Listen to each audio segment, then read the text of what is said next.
রাধে রাধে জানিয়ে শুরু করছি আজকে আরেকটি নতুন ভিডিও। যদিও আজকের ভিডিওটা কিন্তু একটু অন্যরকম হতে চলেছে। প্রতিদিন তোমাদের সাথে তো পুজোর ভিডিও শেয়ার করি, তো আজ ভাবলাম সামনেই পুজো, আমি কিভাবে আমার কিচেনটা ডিপ ক্লিন করি সেই ভিডিওই তোমাদের সাথে কেননা আজ শেয়ার করা যাক। চলো, এই হচ্ছে আমার কিচেনের অবস্থা, দেখতেই পাচ্ছ খুবই খারাপ অবস্থা হয়ে আছে। তো কিচেনটা আজ আমি পরিষ্কার করব।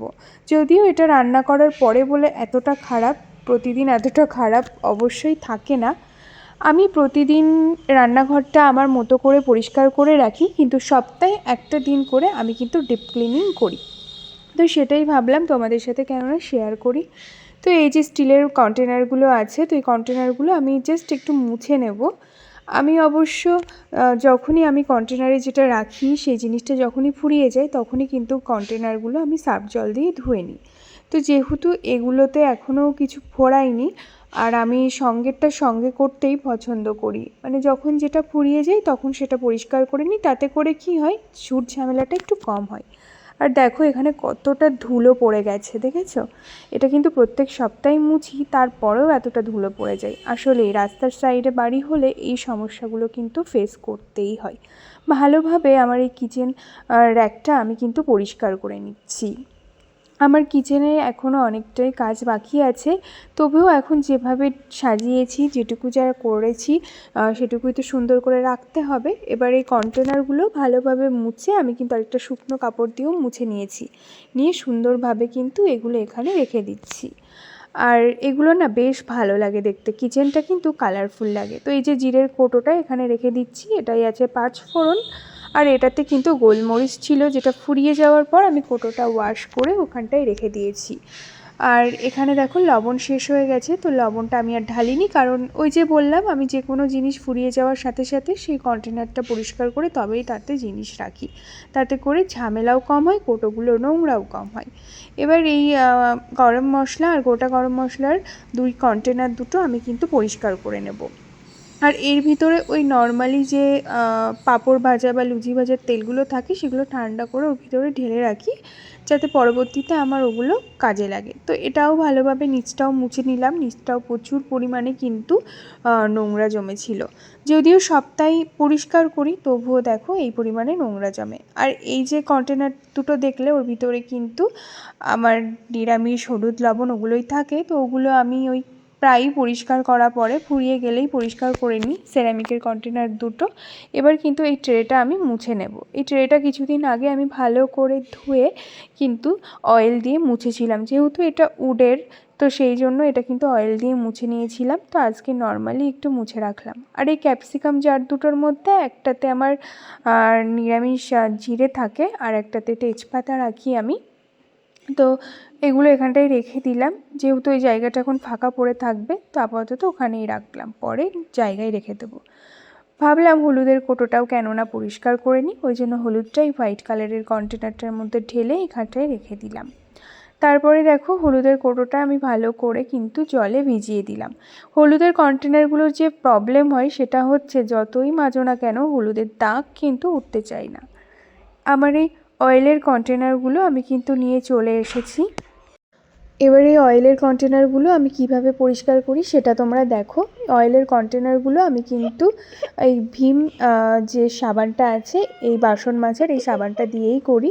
অনেকে হয়তো অনেক রকমভাবে পরিষ্কার করে, কিন্তু এই যে তেল চিটে যে দাগগুলো হয়ে যায় বা তেল চিটেটা হয়ে যায় সেগুলো কিন্তু এইভাবে স্কচব্রাইট দিয়ে না ঘষলে না যায় না। তো আমি এইভাবেই পরিষ্কার করে নিই। আর এইভাবে মেজে নেওয়ার পরে কিন্তু আমি এগুলোকে সুন্দর করে কিন্তু জল দিয়ে ধুয়েও নেব।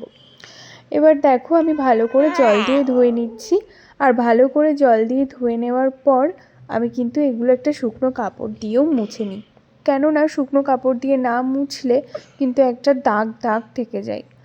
তো আমি ভালোভাবে ধুয়ে নিয়ে কিন্তু চলে এসেছি, এবার একটা কাপড়ের উপরে কিন্তু রেখে দিচ্ছি। আর এগুলো কাচের, তো এই জন্য না আমার একটু ভয় করে, কারণ আমার এই কিচেনের জিনিসগুলো আমার ভীষণ প্রিয়, জানো তো। তো এগুলো যদি পড়ে ভেঙে টেঙে যায় আমি এই ভয়গুলো ভীষণ পাই। তো আমার বাড়িতে যে কাজের দিদি কাজ করে আমি কিন্তু তাকে দিয়ে এই সমস্ত কিচ্ছু করাই না, কারণ আমার কিচেনটা আমি নিজে হাতে করে পরিষ্কার করতে বেশি পছন্দ করি। আর নিজের কিচেন দেখবে নিজে পরিষ্কার করতেই বেশি ভালো লাগে, নিজের জিনিসগুলো নিজের মতো করে গুছিয়ে রাখলেই বেশি ভালো লাগে। এই হচ্ছে ফাইনাল, এই কর্নারটা আমার মোটামুটি গোছানো কমপ্লিট। আর এই চামচগুলো তো ডেলি পরিষ্কার করা হয়, ডেলি রাখা হয়, তো সেই জন্য ওগুলোতে বেশি নোংরা পড়েনি।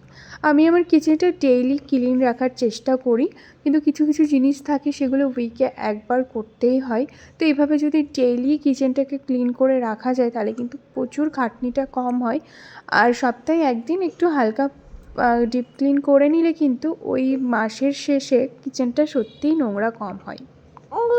এবার কিন্তু আমি আমার এই লবণ আর হলুদের কন্টেনার দুটোকে ভালোভাবে মেজে নিচ্ছি। যদিও লবণের কন্টেনারটা মাজার পরেও কিন্তু ওটাতে কোনো রকমের কোনো দাগ হয় না, কিন্তু এই হলুদের এই কালারটা না যেতে চায় না। হ্যাঁ, ভালো করে কিন্তু মাজার পরেও কিন্তু এই হলুদের দাগটা যেতে চায় না। যদিও খাওয়ার সোডা বা অন্য কিছু দিলে হয়তো এটা যেতে পারে, কিন্তু সেই তো আবার হলুদই রাখবো, তাই না? আবারও তো দাগ হয়ে যাবে, তো সেই জন্য আমি আর অতটাও কিছু করি না, যেহেতু এটা হলুদের কন্টেনার। এবার এই জায়গাটা ভালোভাবে মুছে নিচ্ছি, যেহেতু এখানে হালকা একটু ধুলো হয়ে গেছে, তো ভাবলাম কেননা আর একটু মুছে নেওয়া যাক। তো মুছে নিয়ে এখানে কিন্তু আমি এই কন্টেনার দুটোকে রেখে দেবো। এই কন্টেনার দুটোকে একটু শুকাতে রাখলাম, শুকিয়ে যাওয়ার পরে একটা শুকনো পরিষ্কার কাপড় দিয়ে মুছে ওর ভিতরে কিন্তু আমি হলুদ আর লবণটা ঢেকে রাখবো। তো এই জায়গাটাও একইভাবে আমি একটু ভিজে কাপড়টা দিয়ে মুছে নিচ্ছি, যাতে করে জায়গাটাও একটু শুকনো থাকবে। আমার কিচেনটা না সবসময় একটু পরিষ্কার পরিচ্ছন্নই ভালো লাগে। এবার চলে এলাম দেখো গ্যাস ওভেনের এখানে। তো গ্যাস ওভেনের এইটা একটু গরম ছিল বলে ওটা দিয়ে তুললাম, তারপরে দেখলাম না ঠান্ডা হয়ে গেছে, যেহেতু কিছুক্ষণ আগেই তো রান্না করেছি। আর দেখো এটা আমার চিমনিটা কীরকম তেলচিটে হয়ে গেছে। যদিও 2 মাস অন্তর অন্তর সার্ভিস থেকে এসে আমার কিন্তু এটা সার্ভিস করে দিয়ে যায়, কিন্তু আমি প্রত্যেক উইকে কিন্তু একবার করে হলেও আমার এই চিমনিটা আর আমার এই ওভেনের পাশে থাকা জানলাটা, এই দুটো কিন্তু নিজের হাতে পরিষ্কার করি। কারণ যারা চিমনি সার্ভিস করতে আসে তারা পুরোটা খুলে হয়তো পরিষ্কার করে দিয়ে যায়, কিন্তু 2 মাসের মধ্যে কিন্তু অনেকটাই নোংরা হয়ে যায়। তো আমি এই প্রত্যেক সপ্তাহে একবার করে হলেও চিমনিটা কিন্তু নিজের মতো করে পরিষ্কার করে রাখি, যাতে করে উপরটা একদমই নিট অ্যান্ড ক্লিন দেখায়। এই জানলাটা এখানে করে আমি যে কী সমস্যায় পড়েছি, সমস্ত কিছু রান্না করলে ছিটকে গিয়ে কিন্তু এই জানলাটাই লাগে, আর এত বিশ্রী লাগে না। এই জানলাটার আমার একটা ব্যবস্থা করতেই হবে, কিন্তু যতদিন না কোনো ব্যবস্থা করতে পারছি এইভাবে কষ্ট করে কিন্তু আমার পরিষ্কার করেই যেতে হবে। দেখতেই পেলে ভালো করে কিন্তু আমি এখানে স্কচব্রাইটে একটু সাবান মাখিয়ে নিলাম, আর সেটা দিয়ে হালকা হালকা ডলে কিন্তু তেল মশলাগুলো তুলে নিলাম। এটা আমার প্রত্যেক সপ্তাহের ডিউটি, প্রত্যেক সপ্তাহে এটা আমাকে করতে হয়। আর প্রতিদিন তো আমি এই স্টিলের যে রেলিংটা করা এটা তো মুছেই থাকি, তবুও কিন্তু তেল চিটে যায় না, কি আর করা যাবে। তো এটা মুছতে কিন্তু আমার ভীষণ কষ্ট হয়, কারণ যে জায়গাটা দেখতে পাচ্ছ রেলিংটা করা, ওগুলো কিন্তু খুবই ছোট ছোট করে করা। ওর ভিতর দিয়ে হাত ঢুকিয়ে পরিষ্কার করাটা খুবই কষ্টকর ব্যাপার, তবুও কষ্ট করে করতে তো হবে, নইলে দেখতে ভালো লাগবে না। তো সাবান দেওয়ার পর একটা ভিজে কাপড় দিয়ে আমি সাবানটা ভালোভাবে মুছে নেওয়ার পরে কিন্তু ওখানে একটা সাদা সাদা দাগ থেকে যায়, সেই জন্য একটা শুকনো কাপড় দিয়ে অবশ্যই কিন্তু সুন্দর করে জায়গাটা কিন্তু মুছে নিতে হবে। সুন্দর করে এইভাবে না মুছে নিলে কিন্তু একটা সাদা সাদা দাগ থেকে যাবে। তারপরে এই রেলিংগুলোকেও কিন্তু মুছে নিচ্ছি, যেহেতু রেলিংগুলোতে আজ আমি সাবান মাখিয়েছি, তো ওগুলো একটা সাদা সাদা স্পট থেকে যায় না সাবানের। তো এই হচ্ছে ফাইনাল লুক, দেখো প্রায় পরিষ্কার করেই ফেলেছি। এবার যেটা করব, শুকনো কাপড়ে একটু কলিং নিয়ে নেব। এবার কলিংটা দিয়ে ভালোভাবে মুছে মুছে কিন্তু আমি একটু পরিষ্কার করব। তো কলিং দিয়ে মোছার পরেও দেখবে একটা সাদা স্পট থাকে, সেটাও কিন্তু একটা শুকনো কাপড় দিয়ে পরিষ্কার করে নিতে হয়। তারপরে আমি চলে এলাম এই চিমনিটা ক্লিন করতে। তো চিমনিটাও সেমভাবে আমি কিন্তু স্কচব্রাইটে একটু সাবান মাখিয়ে নিয়ে তারপরে কিন্তু হালকা হাতের ডলে কিন্তু চিমনিটা আমি পরিষ্কার করে ফেলি। তোমরা অনেকেই ভাবতে পারো এভাবে আবার কেউ চিমনি পরিষ্কার করে নাকি, কিন্তু ডেইলি যে তেল মশলাগুলো গিয়ে ছিটকে গিয়ে লাগে সেগুলো না এইভাবেই আমি পরিষ্কার করি। আর আমার যে দাদাটা সার্ভিস করাতে আসে তিনি আমাকে এইভাবেই বলে গেছেন ক্লিন করে রাখতে, যাতে করে নোংরা লাগবে না, দেখতেও পরিষ্কার লাগবে। কারণ 2 মাস অন্তর এসে উনি তো ভিতরটা খুলে ভিতরটা ক্লিন করে, অবশ্য উপরটাও ক্লিন করে দিয়ে যায়, কিন্তু সেই 2 মাস ধরে যে পরিমাণে নোংরা জমে যায় 1 সপ্তাহে এই অবস্থা, তাহলে 2 মাসে কী হবে ভাবো।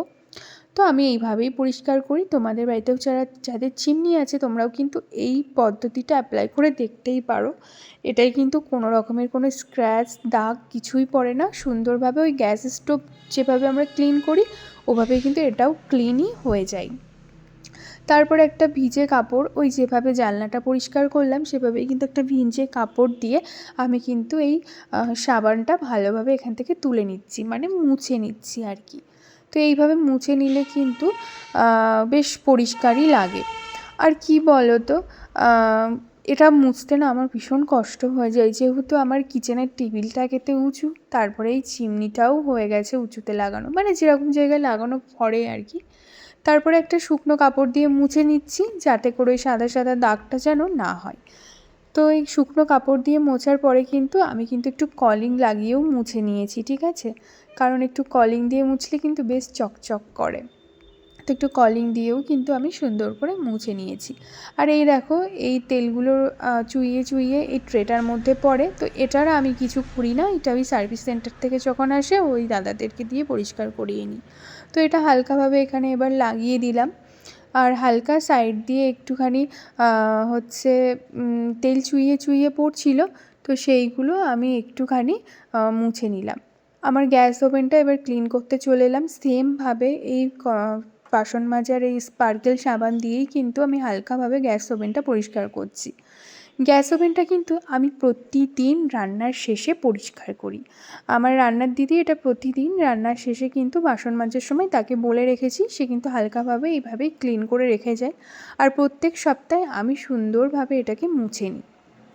আর তারপরে দেখো ভিজে কাপড় দিয়ে মুছে নিচ্ছি, যাতে করে সুন্দরভাবে সাবানের দাগটা কিন্তু উঠে আসে। আর গ্যাস ওভেনের এই যে বার্নারগুলো এগুলো আজ আমি আর তুলছি না, এগুলো তুলতে গেলেই এগুলো মোছামুছি, এগুলো আবার ব্রাশ দিয়ে পরিষ্কার করা অনেকটা টাফ ব্যাপার, তো ওটা অন্য একদিন করব ভাবছি। তো এই সেমভাবে কিন্তু একটা শুকনো কাপড় নিয়েছি, নইলে দেখতেই পাচ্ছ কেমন একটা সাদা সাদা দাগ হয়ে গেছে। তো এই দাগটার তো থাকলে বাজে লাগে দেখতে, আর যেহেতু গ্যাস ওভেনটা ব্ল্যাক কালারের, তো সেই জন্য এই কাপড়টা দিয়ে কিন্তু আমি মুছে নিচ্ছি।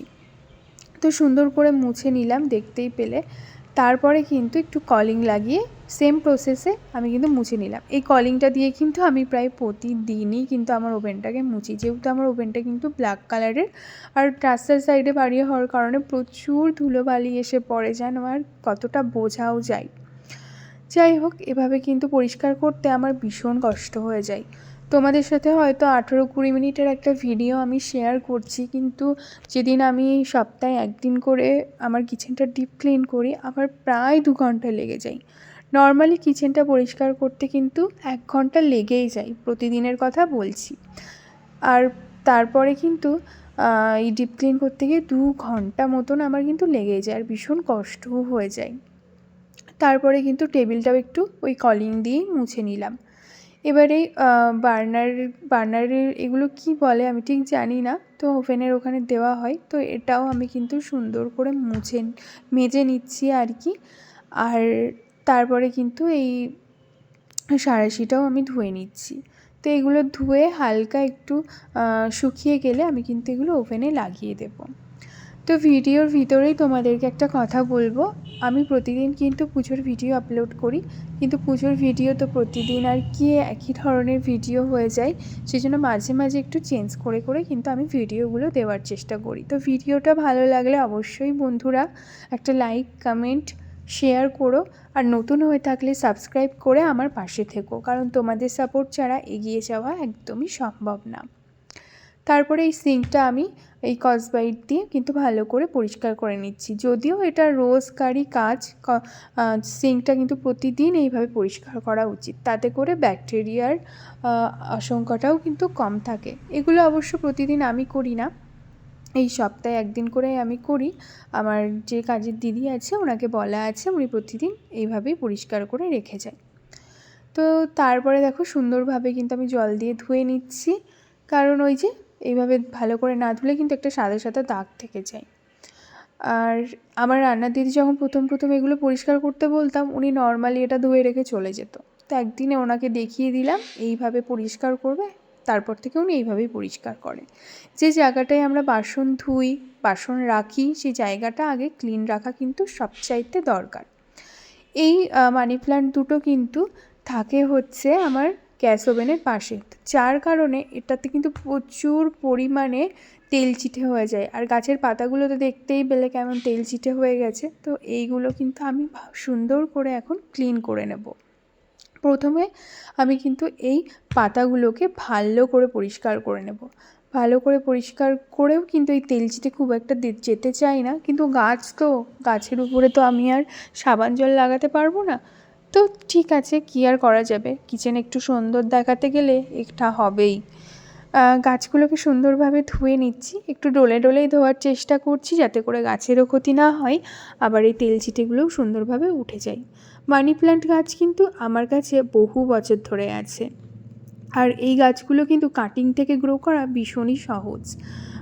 যাই হোক, এবার কিন্তু এই পাত্র দুটো আমি ভালো করে মেজে নিচ্ছি, যার ভিতরে আমি গাছগুলো রাখি আর কি, কারণ এগুলো প্রচুর পরিমাণে তেল ছিটে হয়ে যায়। এগুলো না আমি ওই 15 দিনে একবার করি, এগুলো আমি প্রত্যেক সপ্তাহে করি না, কিন্তু গাছের জলটা ঠিকঠাক আছে কি না এগুলো কিন্তু আমি চেক করতেই থাকি। আর 15 দিনে একবার করে আমি কিন্তু এইভাবে গাছের এই জল, তারপরে গাছের এই কন্টেনারগুলো ভালোভাবে পরিষ্কার করে দিই, যাতে করে ফাঙ্গাল ইনফেকশন কিন্তু হয় না। আর সত্যি কথা বলতে অন্যান্য গাছ আমি কীভাবে টেক কেয়ার করতে পারি কি পারি না জানি না, তবে মানি প্ল্যান্ট গাছগুলো কিন্তু আমি বেশ সুন্দরভাবেই যত্ন করেই রাখতে পারি। এবার কিন্তু এই পাত্র দুটোতে আমি জল ভরে নেব।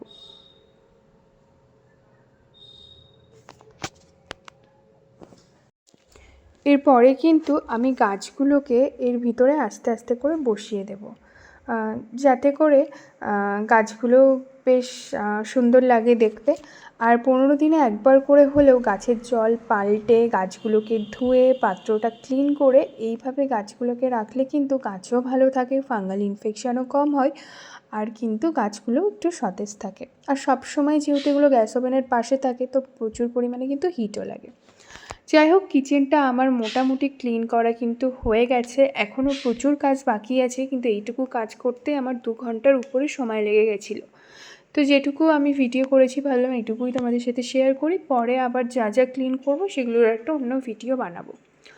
এই যে দেখো ফুল লুকটা, আমি মানি প্ল্যান্ট দুটোকে কিন্তু তার নিজের জায়গায় রেখে দিয়েছি, আর চিমনিটাও দেখো কেমন চকচক করছে। তো এইভাবে সপ্তাহে একবার করে কিন্তু চিমনিটা নিজেদের পরিষ্কার করে রাখলে কিচেনটাও কিন্তু সুন্দর লাগে। আর জানলাটাও কিন্তু পরিষ্কার করে নিয়েছি। আর গ্যাস ওভেনটা তো নর্মালি প্রতিদিন এভাবে পরিষ্কার করেই রাখি, তবে এইগুলো কিন্তু ব্রাশ দিয়ে পরিষ্কার করতে হবে, তো সেটা পরে একদিন করব। প্রতিদিন সব কাজ একসাথে করতে গেলে কিন্তু খুবই কষ্ট হয়ে যায়। আর এই কর্নারটা দেখো, এই কর্নারটা আপাতত এইভাবে সাজিয়ে রেখেছি, পরে হলুদ লবণ কিন্তু ওর মধ্যে আমি ভরে রেখে দেবো। তারপরে ওই ক্যাপসিকাম জার দুটো ওখান থেকে সরিয়ে ওর জায়গায় রেখে দেবো, আর হলুদ লবণ দুটো কিন্তু ওখানেই রেখে দেবো। ভিডিওটা আর বড় করলাম না, ভিডিওটা ভালো লাগলে অবশ্যই লাইক, কমেন্ট, শেয়ার করতে ভুলো না। আর এই দেখো, এই কাউন্টারটা আমার পরিষ্কার করা হয়নি, এটা পরে একদিন করব। টাটা বন্ধুরা, সবাই ভালো থেকো।